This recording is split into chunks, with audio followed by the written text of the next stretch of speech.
Here is the full and detailed translation of the content into English, maintaining the depth, length, and flow of the original spoken text without abbreviation.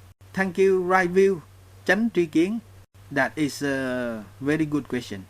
It shows the thinking of someone who is observing thoughts. It is about eliminating wrong views, đoạn trừ tà kiến. Because if we do not observe our thoughts, how can we eliminate our wrong views? Once wrong views are eliminated, one directly realizes the original mind, trực ngộ bản tâm. It stands outside of thought, possessing an independent life. That is to say, one has confirmed their position, meaning one has found oneself again. So, there are two stages. When a person sees thought, can observe thought at that very point, it is called illuminating the mind. The mind is illuminated because it is no longer obscured by delusions. That is, it separates into two paths, the true kern and the false one. From this place of the empty mind, which is empty, yet there is still someone observing the thoughts. Quang Lim lived in this state for about 5 years. For about 5 years, I saw everything within my thoughts. I saw them, and I was very clear-headed. In the very first month, I even helped someone else attain sudden enlightenment, tôn ngộ. But eventually, Quang Lim discovered something. When we observe thoughts and feelings in reality, that too is just the two realms of the true and the false. Even though we have secured the true part, meaning we are no longer controlled by the false, which is what they call awakening to the way and escaping the dust, meaning this dusty world can no longer affect us. Sounds and forms can no longer do anything to us because we have seen through them. The problem is that we have to keep watching continuously. We keep watching, which means the state of no self vô ngã and no dharma has not completely vanished. There came a point when Quang Lim wondered, why am I stuck here? So I turned back and searched. I searched within religions, within cultivation methods, but I could not find the answer. Quang Lim even went all the way to London to learn the method of Guan Yin because I didn't know where the thing I was looking for might be located. It might have been in some corner of the sky, so wherever I heard news of that truth, I went searching. I searched for everything, searched through it all. Ultimately, I suffered a deviation tàu hỏa nhập ma, a psychotic break or energetic crisis from practice for 5 days and 5 nights. Because during that search, I dove into everything. I dug and churned until I suffered a deviation for 5 days and 5 nights continuously. After I managed to get out of that state, I threw everything away. I threw it all away, but I still hadn't found it. I still hadn't found it, mind you. I had reached a dead end. Finally, I asked, how do I get out of this place? This is called no self, no dharma. But how do I get out? I searched and searched until I couldn't search anymore. That night, while sitting in meditation, just naturally sitting, my thoughts began to mumble and murmur. Eventually, they drifted back to a scene from before 1975. It was a scene where people had been shot dead. They were brought to the market, dragged there, and thrown down. Some had crushed skulls. Others had holes in their bodies. It was a mess. And the scene of chickens and pigs coming over to root and peck at them. In the old days, before 1975, people raised chickens and pigs and let them roam free. No one provided feed like they do now. The bodies were just there. No one claimed them. No one needed them. Then the thoughts wandered off. And then they went back home. It was strange like that. Then suddenly, looking at that spot, I discovered, oh, it turns out it turns out I haven't died yet. I hadn't died. Which is why there was still a person seeing the delusion. Meaning there was still a person practicing a Dharma, a person searching for the path to liberation. Right there, it collapsed instantly. It collapsed completely. The next day, I went to talk to my friend. He said, "You speak as if you are a patriarch." I wouldn't know. It just spoke itself like that. I didn't really know. Honestly, I didn't know. It just spoke that way. So, you simply try to think from the stage of illuminating the mind to the stage of seeing the nature. How many years must it take? That is with relentless dedication, mind you. Relentless, meaning do or die. Climbing mountains or crossing seas, I didn't mind any of it. I was determined to find it, even if it meant life or death, even if it meant suffering a deviation for 5 days and 5 nights. The scene of that deviation was terrifying. It is not simple at all. If one is weak in spirit, one could die right there or go insane. A person with a weak spirit would become mentally deranged. I said nothing at all. There were countless infinite things that were truly terrifying. That point serves to show us that the core of Buddhism is that the self is empty. Nahong and dharmas are empty fap. Be decisive. Now, for example, when we try to cling to the questioning so that the mind stops. Do not explain. The moment you explain, the mind becomes distracted and we can no longer hear what is being said. The segment of the path that Quang Lim walked. Quang Lim walked it without a formula. But right when I walked without a formula like that, at the moment of life and death when I discovered it, only then did I realize, oh, so there is a formula. It's not that there isn't one. There is a formula, and this formula has existed in Buddhist doctrine since ancient times. What is that formula? It is precisely non-abiding Bodho. It is no place to abide. It is the Diamond Pranya Kim Chang Batnya. It has a formula. Its formula is precisely non-abiding, abiding nowhere, seeking nothing vô sở cầu, having no object, vô sở sở, then one will attain non-attainment vô sở đắc. Only when you seek nothing and have no object can you reach non-attainment. These two are required to have the third, seeking nothing, having no object, abiding nowhere, attaining nothing. This is not talking about logical reasoning, and it is not talking about worldly methods. All of those things must be put aside completely. There are no worldly methods, no ways of behaving, no language, no forms. All of that must be swept aside. They cannot enter this realm. This realm is the realm of Zen.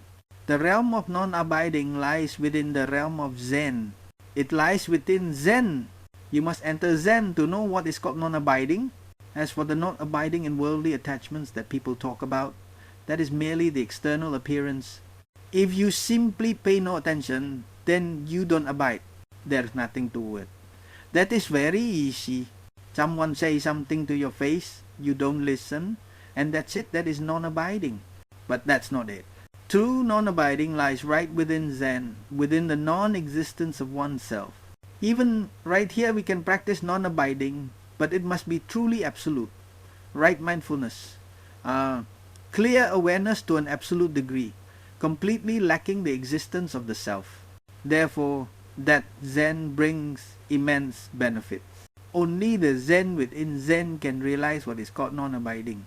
Its essential point is seeking nothing, having no object, naturally leads to abiding nowhere and attaining nothing. Naturally, one will achieve non-attainment. If you hold non-attainment as a goal, you are dead for sure. Therefore, you cannot establish anything whatsoever. This is called nothing can be erected. This is extremely important. This formula is the absolute formula for liberation. It is not through that place called Great Samadhi Daidan. It is not through that. With non-abiding, don't even talk about liberation, lest it be a waste of time. There is attainment, but that attainment is not the non-outflow. Vô lỡ, wunderful. Do you see that point? So, trying to meditate, no? Not trying, because trying is also incorrect. One must live with Zen to experience what is called non-abiding. You must find it within Zen, because in daily life, thoughts fluctuate wildly. We cannot see it. It is very hard to see. But before entering there, before seeing the nature, one must strip everything clean before entering. Otherwise, you can still enter, but once inside, you will carry the ego with you. If we fall into that place, carrying the ego, we might not grasp at things, but it is not in line with the spirit of Buddhism. Therefore, the path to complete liberation must pass through the stage of eliminating wrong views. Sweep away all thoughts of right and wrong, self and other to one side. Separate them. What is true, what is false. Right here, one begins to cultivate. That is seeing the nature and starting cultivation. Kiến tánh khởi tu. This is called the empty nature. It doesn't have anything yet. It doesn't have anything yet. Then we start to cultivate with it. Cultivating here means maintaining precepts, concentration, and wisdom. Giới, định, tuệ. That is entering the substance of Zen. Zen means outside, not moving. Inside, not confused. Substance and function are just thus nu. The five aggregate are fundamentally empty. The six thus are not truly real. After that, day by day, we penetrate deeper. It is not easy to just want to enter that place. It takes time. That is called penetrating deeper, day by day. As we penetrate deeply, wisdom tree will gradually arise. It doesn't just suddenly appear immediately. Wisdom only arises as we go deeper. The deeper we go, the brighter it gets. The deeper we go, the brighter and purer it becomes. The nature becomes bright and pure. Just keep going in like that. But if we give rise to a single thought of greed or desire for something, then consider it stop. For example, today we sit in meditation and achieve a little purity. Tomorrow, we greedily desire to be even more pure. Right there, it halts immediately. It stops instantly and becomes a deluded thought. That is, we have no fixed ego, but we can establish an ego at any moment. At any moment, do not forget that the original awareness is also the primordial ignorance, vô tùy, vô minh. That means we can reconstruct our ego at any time. Therefore, one must truly be seeking nothing, having no object. Because whatever we seek and obtain, it will still be a problem. This is called the Illusion Samadhi, như huyễn tam muội. One must attest to the illusion like samadhi, to leave behind delusion, to leave behind ambition. To abandon ambition, one must attest to the illusion like samadhi. It means realizing that even if you gain something, you will only suffer with it. This is called understanding suffering, liu khổ. A person who understands suffering is like that. That is truly called understanding suffering. One must know for certain that no matter what you get, even if you get to be a Buddha, it is still just suffering. Have you understood the scene where the Buddha suffers yet? If I say this, you might beat Wang Lim up. But we must understand to the very end like that, so we can leave behind our ambitions. Even the Buddha doesn't want to do it, so the Buddha doesn't attain anything. If you say the Buddha has an attainment, that is incorrect. He just lives like that. Attaining what? Because we see him as a Buddha, we call him a Buddha. He doesn't know he is a Buddha. Don't imagine and say that thus come one alive means the Buddha who has become, and sentient beings are the Buddhas who will become. Those are just words borrowed to trick people, right? Don't tell Quang Lim that those are the true words of the Buddha. If you say that, you are slandering the Buddha, because the Buddha said, in 49 years, I have not spoken a single word. How much less would he say, thus come one is the Buddha who has become? There is no such thing as thus come one is the Buddha who has become, borrowing word to hand over to people, that's all. In reality, nothing was said. It is called seeking nothing, attaining nothing. What is there to become? That is the absolute place. No self, no nothing. It no longer wants to erect anything. It truly does not want to erect anything again. Because I know that no matter what I erect or establish, I will have problem. Even as a Buddha, if you go and try being a Bodhisattva, then you will know the hardship of a Bodhisattva. This person calls, that person cries out, that person summons you. It is not a simple matter, my friends. Because we haven't been Bodhisattvas, we just crave it. We think being a Bodhisattva is cool. It's not cool at all. The fact that it is not cool is what is called illusion-like samadhi. That implies it does not need anything at all. Even if given anything, it doesn't take it. How much less would it go out and establish something itself? That is truly cutting off the root. As for us, our greed has not ended. Yet we still want liberation, want this, want that. That is the cause of the root, the core of the cycle of birth and death. It is precisely that the greed has not ended. So, it turns out to be quite simple, nothing difficult. The issue of eliminating wrong views and directly realizing the original mind, this is what is difficult. Because during this time, we are deluded. So we must rely on the Dharma Das teachings, environment, or rely on a person to help us. But after we have directly realized our own empty mind, we must know how to proceed.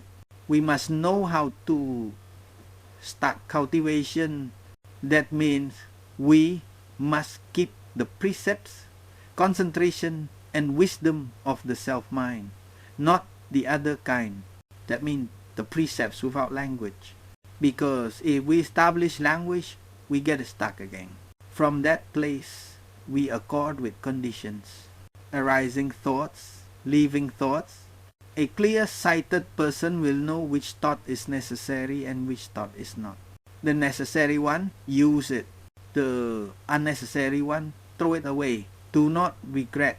One does not regret, no regret, right? For example, in a normal life, suppose Quang Lim says something and you naturally find it very good, so you praise it and so on. If Quang Lim feels regret, attachment, fondness for that, then Quang Lim will follow and get acquainted with you, right? It will become a close relationship, an acquaintanceship. From that place, perhaps you might become disciples or something. In reality, all of this is dream and illusion.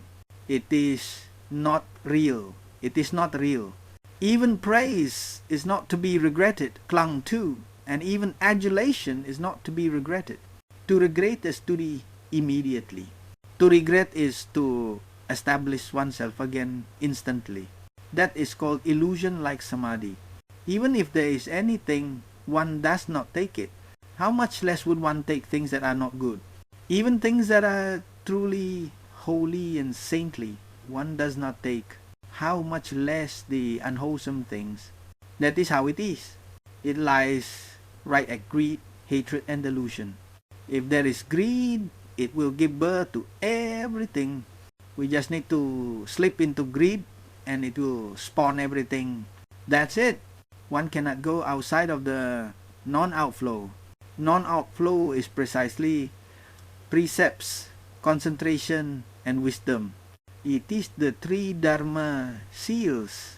It is the Shurangama Samadhi, Dhammabadde. It is whatever you want to name it. But ultimately, you cannot go outside of that place. No self, no Dharma, non-abiding, non-attainment,